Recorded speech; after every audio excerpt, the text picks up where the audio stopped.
और बड़े। वसुदेव जी मथुरा में बहुत दुखी हुए। मैं अपने बेटा को पहुंचा के तो आया हूं, लेकिन उसका नाम तो मालूम नहीं। बड़ा हो जाएगा तो पहचानेंगे कैसे कौन हमारा बेटा है। तो नाम मालूम हो जाए तो अच्छी बात है। तो यदुवंशियों के पुरोहित हैं गर्गाचार्य जी महाराज। गर्गा पुरोहित मुराज यदोला सुमहातप व्रजम जगामनंदस्य वसुदेव प्रणोदितः। गर्गाचार्य जी को वसुदेव जी ने बुलाया और कहा, बाबा आप चले जाओ, गोकुल चले जाओ, और वहां पर जो हमारा लाला है जाओ, उसका नाम धर आओ। श्रीमद् देवी भागवत में वर्णन आता है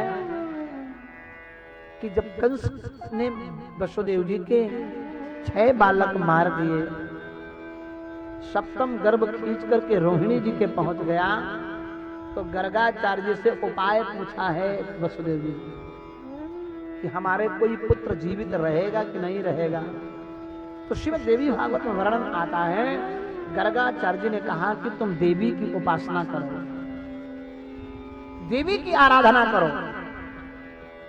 तो वही बंदी खाने में ही रह करके वसुदेव और देवकी ने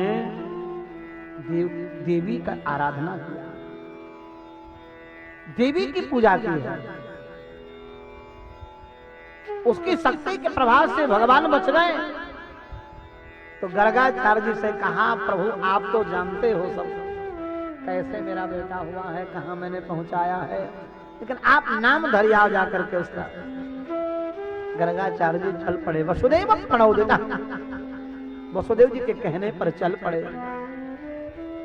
और जब वसुदेव जी के कहने पर चले,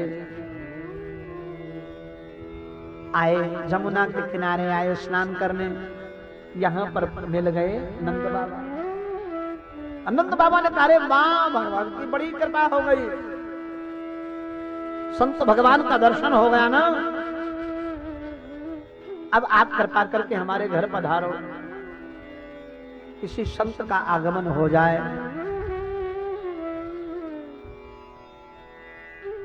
अब मम ग्रह पुनीत प्रभु के। नंद बाबा वसुदेव जी के भेजे हुए गर्गाचार्य जी को अपने नंद महल में ले गए। बाबा भगवान की बड़ी कृपा, आप पधारे, और हाँ बड़ी भगवान की कृपा से बुढ़ापा में बेटा हुआ है। मेरी इच्छा है कि मेरे लाला को बेटा का नाम धर दो आप, क्योंकि 16 संस्कारों में नामकरण संस्कार भी है। तो लोग अपने मन से जो मन में आया वही नाम धर लेते हैं, कोई अर्थ है कि नहीं है पता नहीं।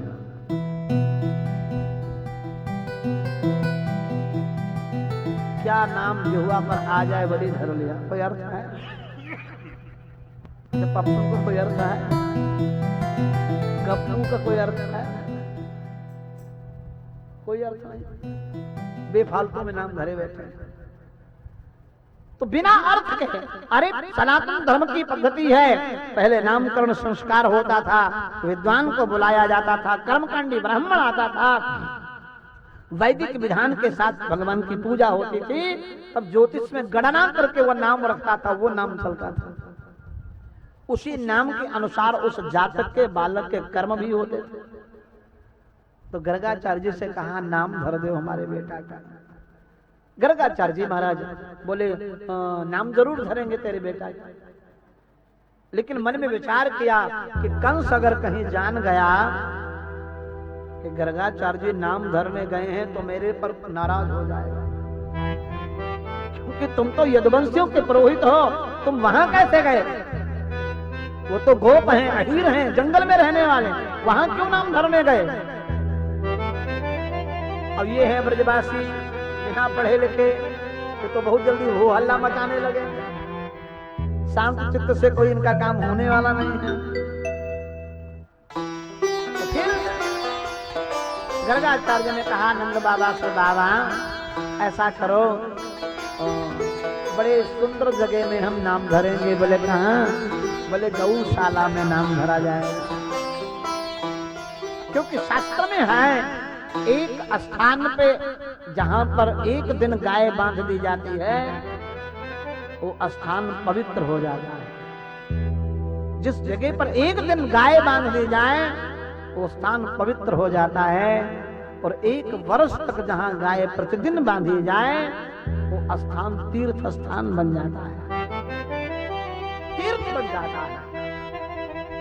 तो फिर यहाँ नंद बाबा की गौशाला है, इससे पवित्र जगह कहीं नहीं है। गौशाला में गौ गोबर से लेपन करवाया, चौके पुराई, तो चौके पुरा करके यशोदा मैया और रोहिणी महारानी बैठी। नंद बाबा ने यशोदा से कहा, यशोदा चल लाला का नाम धरवा लेंगे, क्योंकि बड़े ज्योतिषी आए हैं, पक्के ज्योतिषी प्रकांड विद्वान है बाबा, त्रिकालदर्शी है, नाम धरवा लो। यशोदा मैया बड़ी बुद्धिमान है, ये बाबा त्रिकालदर्शी है, ये बड़ा बाबा अगर विद्वान है बुद्धिमान है तो हम इसकी परीक्षा ले लेंगे। यशोदा मैया परीक्षा लेने के लिए तैयार हो गई, हम बाबा की परीक्षा लेंगे। तो परीक्षा लेने के लिए क्या किया, जब बैठी जाकर के बड़ी बुद्धिमानी से काम किया। यशोदा मैया ने रोहिणी के बेटा को अपने गोद में ले लिया, बेटा बदला कर लिया। रोहिणी के बेटा को यशोदा मैया ने गोद में धर लिया और कहा, बाबा भगवान की कृपा से वृद्धापन में बेटा हुआ है, नाम धर दे हमारे बेटा का। गर्गाचार्य ने जैसे ही ध्यान लगाया, ज्योतिष की गणना की, गर्गाचार्य हंसे, मुस्कुराए और कहा, वाह यशोदा मैया, तेरी बुद्धिमानी हमको बहुत अच्छी लगी। यशोदा ने कहा, कौन सी बुद्धिमानी हमने की है? हमको तो कुछ मालूम नहीं है। तो गर्गाचार्य ने कहा, हमको तो मालूम है तुमने क्या किया। क्या किया बाबा? तो गर्गाचार्य ने कहा, अयम ही रोहिणी पुत्र, हमारी ज्योतिष कह रही है यशोदा, इस समय तेरे गोद में जो बालक है वो तेरा नहीं है। यशोदा ने कि क्या कह रहा बाबा? बोले, अयम ही रोहिणी पुत्र, इस समय तेरी गोद में जो बालक है वो रोहिणी का बेटा, तेरा नहीं है। यशोदा ने कहा, बाबा गजब हो गया, ये तो बड़ा ज्योतिषी है, इसके सामने पोल खुल जाएगी। अच्छा, ज्योतिषी व्यक्ति के सामने पोल खोली जाएगी, वो सब जान जाएगा। अरे बाबा गलम हो गया, गजब हो गया। अरे वो एक ही पास छोरा दोनों लेटे रहे ना, तो जल्दी में हम उठाए लाई, समझी नहीं पाए कौन किसका है। हमारे दोनों में कोई भेद थोड़ो है बाबा। अरे बुद्धि भी थोड़ा विकृत हो रही है, वृद्धापन है ना, 80 वर्ष की उम्र है, 80 वर्ष की उम्र में बेटा हुआ है, बताओ। हाँ? बाबा भूल गई मैं तो। गर्गाचार्य ने कहा, मैया तेरा बात बहुत अच्छी लगी। अब ये रोहिणी पुत्र है, रोहिणी का बेटा है, इसका नाम भी हम पहले ही धर रहे हैं, बड़ा है, इसका नाम बलराम होगा। अयम ही रोहिणी पुत्र, अयम ही रोहिणी पुत्र, बलनाम बलविदाम्बर। ये रोहिणी पुत्र है, बलनाम बलविदाम्बर, ये बलवानों में बहुत सर्वश्रेष्ठ होगा, बड़ा बलवान होगा, बलनाम बलविदाम्बर। इसलिए इसका नाम होगा प्रधान बलराम। बलस्य अधिकः श्रेष्ठः रामः आनंदते इति बलरामः।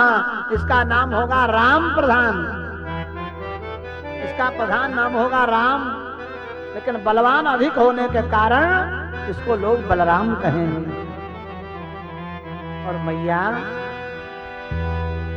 ज्योतिष कह रही है देवकी का सप्तम गर्भ खींच करके आया है, कर्षण करके आया है, खींच करके, इसलिए इसका दूसरा नाम होगा संकर्षण। बोले संकर्षण भगवान की,